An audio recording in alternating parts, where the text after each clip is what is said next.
Hello students, इस video में हम IIT JEM 2025 के मैथमेटिक्स का क्वेश्चन नंबर सेकेंड सॉल्व करने वाले हैं। तो सेकेंड क्वेश्चन है, for which one of the following choices of n of x y is the equation e to the power x sin y minus 2y sin x dx plus n of x y dy equals to 0 an exact differential equation. तो हमारे पास option दिया गया है, इन सभी option में हमें देखना है कि एन ऑफ एक्स वाई का क्या वैल्यू लेंगे कि यह गिवन डिफरेंशियल इक्वेशन एग्जैक्ट बन जाए। तो हमारे पास जनरल डिफरेंशियल इक्वेशन कुछ इस तरह का होता है, m of x y d x plus n of x y d y equals to 0। यहाँ पे एम और एन एक्स वाई का फंक्शन होगा। तो हम यहाँ पे necessary and sufficient condition use करेंगे for differential equation to be exact. तो डिफरेंशियल इक्वेशन एग्जैक्ट होने का एक नेसेसरी एंड सफिशिएंट कंडीशन होता है, और वो होता है del m of x y upon del y equals to del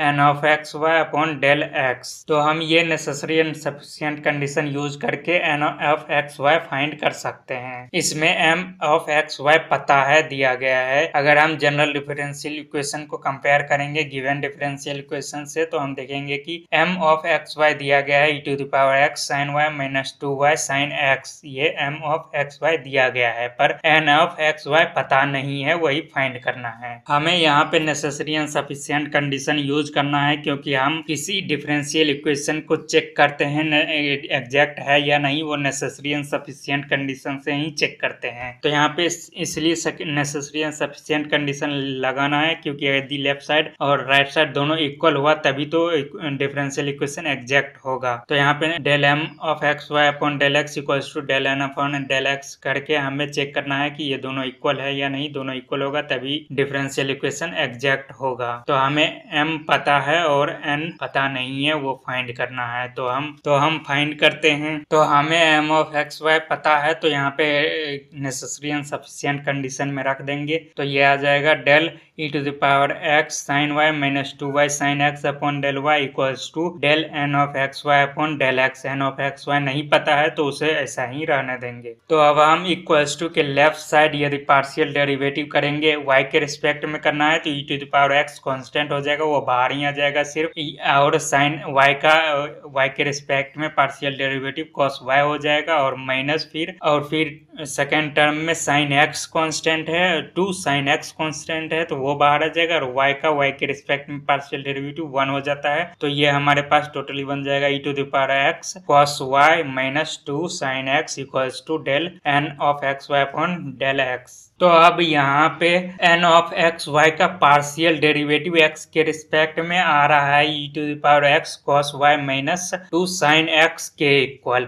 n of x y का पार्शियल डेरिवेटिव लेफ्ट साइड जो इक्वल्स टू के उसके इक्वल आ रहा है, पर हमें पार्शियल डेरिवेटिव नहीं, एक्चुअल n एक्स वाई निकालना है, फंक्शन क्या होगा। तो अब इसे कैसे फाइंड करेंगे, n of x y actual function क्या होगा। तो हम इसे फाइंड कर सकते हैं। हमें यहाँ तो पता है कि n ऑफ एक्स वाई का x के रिस्पेक्ट में partial derivative e to the power x cos y minus 2 sin x आ रहा है। तो हमारे पास जो ऑप्शन दिया गया है सभी actual n of x y का फंक्शन, तो वहां पे हम सभी ऑप्शन में n ऑफ एक्स वाई को पार्शियल डेरिवेटिव करेंगे x के रिस्पेक्ट में, और हम देखेंगे किस ऑप्शन में n ऑफ एक्स वाई का पार्शियल डेरिवेटिव x के रिस्पेक्ट में वो e to the power x cos y minus 2 sin x के इक्वल आ रहा है। जो ऑप्शन में आएगा वही ऑप्शन ट्रू होगा। तो फर्स्ट ऑप्शन से शुरू करते हैं। ऑप्शन ए है n of x y equals to e to the power x sin y plus 2 cos x।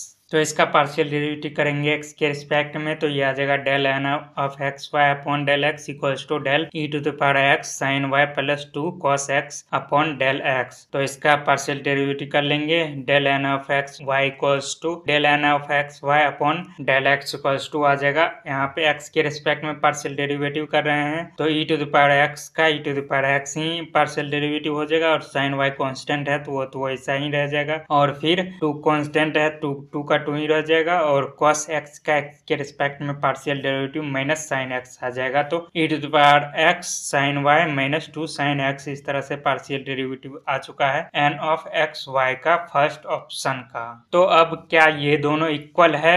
नहीं है। e to the power x, एक में e to the power x cos y है और दूसरे में e to the power x sin y आ रहा है, तो ये दोनों इक्वल नहीं है, इसीलिए ये ऑप्शन गलत हो जाएगा। तो ऑप्शन ए गलत है। तो अब हम हम ऑप्शन बी चेक करेंगे। ऑप्शन बी है n of x y equals to e to the power x cos y plus 2 cos x. तो यहाँ पे इसका पार्शियल डेरिवेटिव कर लेंगे हम एक्स के रिस्पेक्ट में। तो del n of x y upon del x equals to del e to the power x cos y plus 2 cos x upon del x आ जाएगा। और फिर हम इसका पार्शियल डेरिवेटिव करेंगे तो e to the power x का x के रिस्पेक्ट में partial derivative e to the power x ही हो जाएगा। और कॉस वाई का तो एक्स के रिस्पेक्ट में कर रहे हैं तो कॉस वाई कांस्टेंट होगा, तो वो तो ज्यों का त्यों लिख देंगे। और फिर 2 कांस्टेंट है उसे बाहर कर देंगे। और कॉस एक्स का एक्स के रिस्पेक्ट में partial derivative minus sine x होता है, तो यहाँ पे आ जाएगा e to the power x cos y minus 2 sine x. तो क्या अब ये दोनों इक्वल है? तो हाँ, ये दोनों इक्वल है। दोनों में e to the power x cos y minus 2 sine x आ रहा है, तो हमारा ये ऑप्शन बी सही होगा। तो ऑप्शन बी सही है। तो अब आगे चेक करने की जरूरत नहीं है क्योंकि ये